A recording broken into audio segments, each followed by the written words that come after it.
अस्सलाम वालेकुम। मैं हूं मोहम्मद सरफराज नाज। अशरफ अशरी फैसलाबाद का एक ऐसा अदबी और सकाफ़ती असासा हैं जिन्हें सताइश व तारीफ़ के पैमानों में तोलना मुमकिन नहीं। वो शायर, अदीब, मुहक्किक और सबसे बढ़कर ये कि अपने जन्मभूमि के इश्क में ऐसे गिरफ़्तार कि कोई उनका हमअसर नज़र नहीं आता। उन्होंने रसालों, किताबचों, गज़टों, किताबों और फ़ाइलों में बिखरी कल के लायरपुर और आज के फैसलाबाद पर तारीख़ को एक मुस्तनद तरीन किताब की शक्ल देकर अपने शहर की वो खिदमत की है जो आने वाले वक्तों में भी एक हवाले के तौर पर याद रखी जाएगी। इस किताब की तैयारी उन्होंने जवानी के दिनों में की और इसे मुकम्मल करते करते चांदी उनके बालों में उतर आई। अशरफ अशरी दर्जन भर किताबों के खालिक हैं और कई किताबें तैयारी के मराहल में हैं।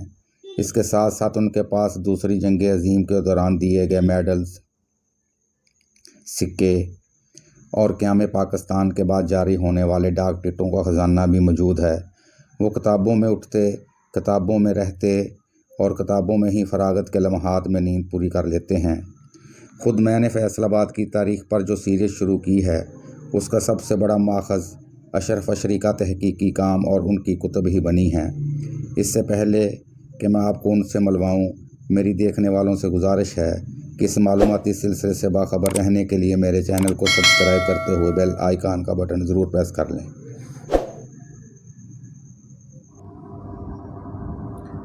जी अशरी साहब, फैसलाबाद की तारीख़ लिखने का आगाज़ कब किया और कितनी देर में आपने ये किताब मुकम्मल की है? सबसे पहले सरफराज नाज साहब, आपकी वसातत से सरफराज नाज टीवी की पूरी टीम का शुक्रिया। अगर देखा जाए तो दौरे हाज़र में जब कोई अहले शऊर शख्स ये देखता है कि जिस जगह वो ज़िंदगी बसर कर रहा है वो जगह कैसे माज़े वजूद में आई और उसकी वजह तस्मिया क्या है, तो वो माजी के कुछ अनमिट, छुपे हुए और कुछ रोशन हक़ाइक़ की छानबीन में लग जाता है। अल्लाह ताला का मुझ पर यह ख़ास करम है कि मैंने अपने शहर के चंद मिटे हुए नकूश और हक़ाइक़ को आपके सामने लाने की कोशिश की है। वो मुझे इस किताब के तारीख़ी माख़ज़ात और हवाला जात इकट्ठा करने और फिर अशात तक के लिए 17 साल का अरसा लग गया, मगर फिर भी मुझे हमेशा अपनी कम मायगी का एहसास रहा। मैंने इस किताब को लिखने का आगाज़ 1995 में किया था।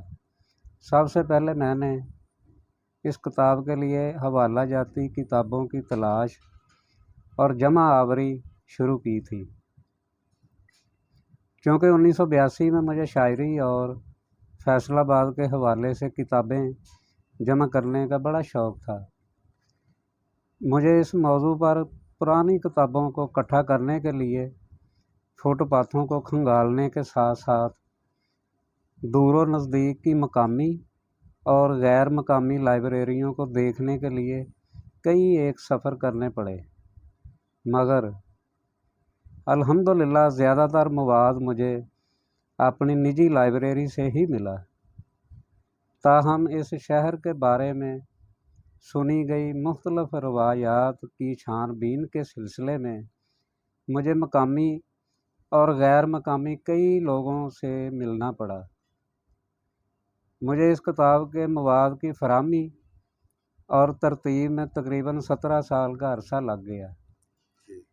फिर जब इसकी अशात का मरहला आया तो मैंने मशवरतन राह चलते दानश्वरों को रोका, घरों में बैठे हुए मुहक्किकीन को इकट्ठा किया, सोए हुए अहले इल्म को जगाया।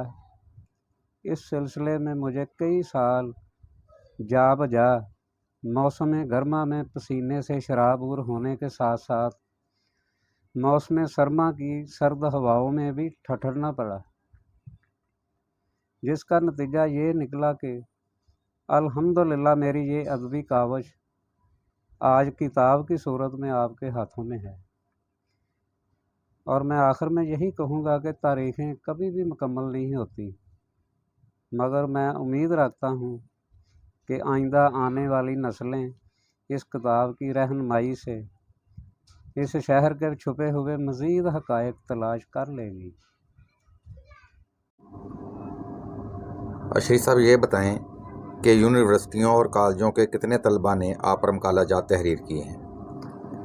ناصر، میں سمجھتا ہوں کہ وہ لوگ بڑے خوش بخت اور خوش قسمت ہوتے ہیں جو ماضی میں مشاہیر ادب کے حالات زندگی پڑھتے تھے اور آج لوگ ان کو پڑھتے ہیں۔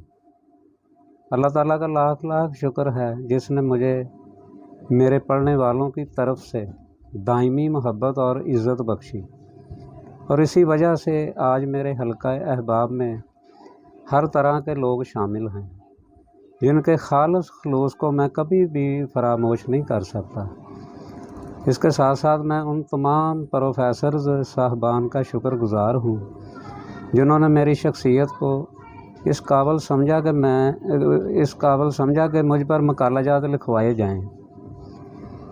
ناصر، سچی بات تو یہ ہے کسی شخص کا اپنے بارے میں رائے قائم کرنا بڑا مشکل ہوتا ہے۔ جی، اگر موجودہ دور میں دیکھا جائے تو وہی لوگ اعتراف عظمت کرتے ہیں جو خود قابل اعتراف ہوتے ہیں۔